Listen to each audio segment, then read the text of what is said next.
आजादी के बिगुल फूंक के औरंगजेब के घुटना टिकवा देले रहले। ये धरती हमनी के सिखावले देशभक्ति उम्र से ना संकल्प से नापला जाला। भारत माता की, भारत माता की, भारत माता की, वंदे वंदे वंदे, जय श्री राम, जय जय श्री राम। उत्तर प्रदेश सरकार में मंत्रिमंडल के मेरे वरिष्ठ सहयोगी और लोकसभा भोजपुर के प्रभारी श्री स्वतंत्र देव सिंह जी, भारतीय जनता पार्टी के जिला के अध्यक्ष श्री दुर्गा राज जी,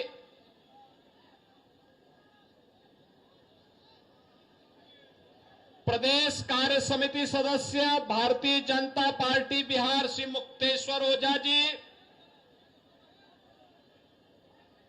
शाहपुर विधानसभा के प्रभारी और उत्तर प्रदेश सरकार के पूर्व मंत्री श्री आनंद स्वरूप शुक्ला जी, विधानसभा के प्रभारी श्री धीरेन्द्र सिंह जी, शिवलाल पाटीदार जी,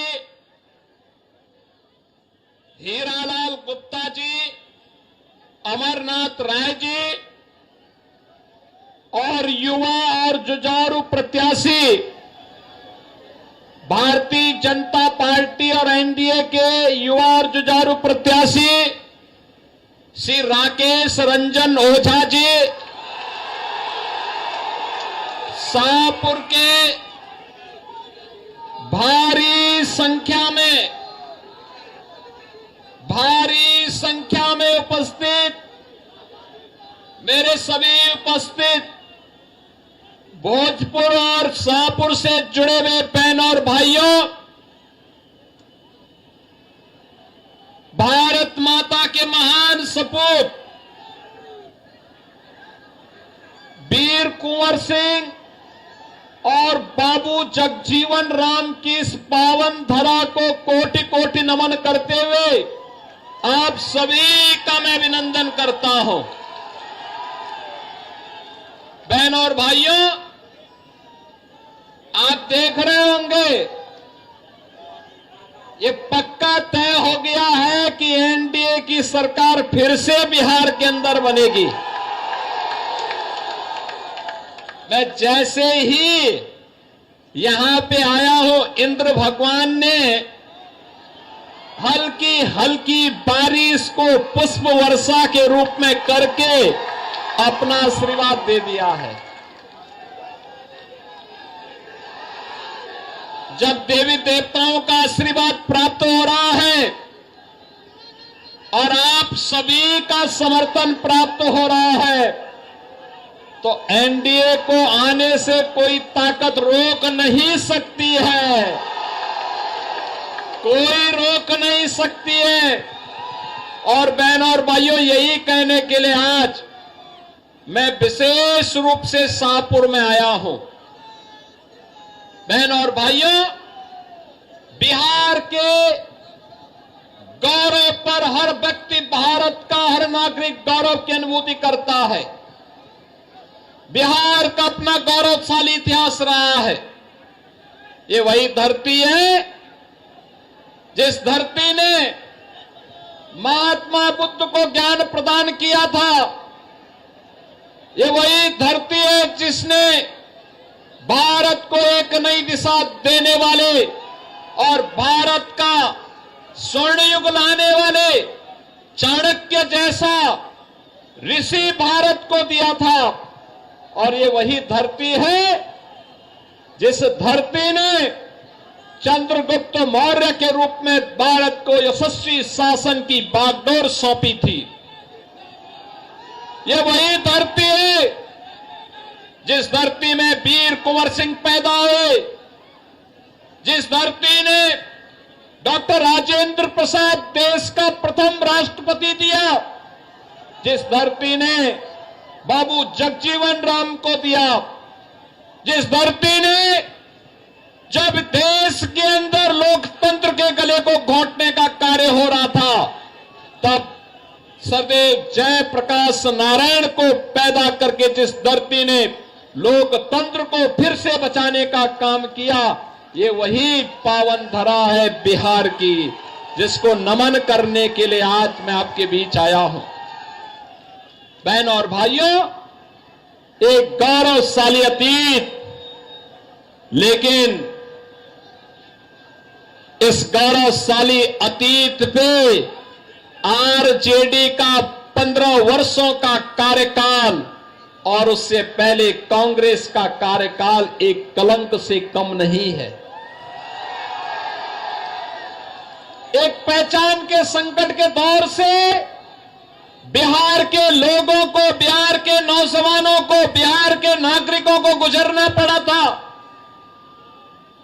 नौजवान पहचान के लिए मोहताज था, प्लान करने के लिए मजबूर था, किसान आत्महत्या करने के लिए मजबूर था, व्यापारी डरा और सहमा था, और बेटी और बहन की सुरक्षा तो भगवान भरोसे थी हो गई थी। बहन और भाइयों, हमारे बिहार ने अंगड़ाई ली। 2005 में नीतीश कुमार जी के नेतृत्व में एनडीए की सरकार बनती है और बिहार के माफियाओं के दिन लग जाते हैं, उनकी उल्टी गिनती शुरू हो जाती है। बहन और भाइयों, बिहार एक नई दिशा की ओर आगे बढ़ा। आज फिर से बिहार में वह सब कुछ है जो बिहार में 50 वर्ष पहले हो जाना चाहिए था। कनेक्टिविटी है, बाढ़ प्रबंधन है, स्कूली शिक्षा का प्रबंधन है, इंजीनियरिंग कॉलेज बन रहे हैं, मेडिकल कॉलेज बन रहे हैं, गरीबों के लिए वे योजनाएं जो 2014 के बाद मोदी जी ने सबका साथ और सबके विकास के भाव के साथ देश भर में लागू किया। हर गरीब के पास अपना शौचालय होगा, हर गरीब के सिर को ढकने के लिए छत होगी, हर गरीब के घर में स्वस्थ ईंधन के लिए उज्ज्वला योजना का कनेक्शन होगा, और हर गरीब के स्वास्थ्य के लिए आयुष्मान भारत की सुविधा होगी, हर गरीब के पास राशन कार्ड होगा। और यह कांग्रेस पूरा नहीं कर पाई, आरजेडी पूरा नहीं कर पाई। आरजेडी पूरा करती कैसे? क्योंकि जो पशुओं का चारा खा जाए तो मनुष्य को तो सब कुछ टकार ही जाएगा। उन्होंने तो यही किया था, लेकिन मोदी जी ने कहा सबका साथ और सबका विकास। साथ सबका, विकास भी सबका, बिना भेदभाव के शासन की योजना का लाभ हर गरीब को, हर किसान को, हर नौजवान को, हर माता को, हर बहन को उपलब्ध हुआ। और परिणाम है, भारत में मोदी जी के कार्यकाल के दौरान 25 करोड़ लोग गरीबी रेखा से उभर करके सामान्य जीवन व्यतीत करने की ओर आगे बढ़े हैं, स्वावलंबन के पथ पर अग्रसर बढ़े हैं। एक नया भारत का दर्शन हो रहा है। आज बिहार में मेडिकल कॉलेज बन रहे हैं, बिहार में इंजीनियरिंग कॉलेजों की एक लंबी श्रृंखला खड़ी हो रही है। अब बिहार से पलायन नहीं, इंजीनियरिंग ग्रेजुएट निकल करके प्रगति के पथ पर नए बिहार को आगे बढ़ाने का कार्य कर रहे हैं। बहन और भाइयों, बिहार के नौजवानों की इस प्रगति को देख करके मैं देखता हूं क्या प्रतिभा है बिहार के अंदर, क्या यहां के नौजवानों में ईश्वर प्रदत्त बुद्धि है।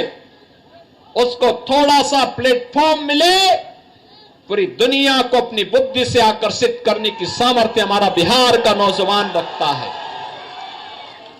देश के अंदर जहां कहीं भी बिहार के नौजवानों को कार्य करने का अवसर प्राप्त हुआ, उसने अपनी प्रतिभा का लोहा मनवाया है।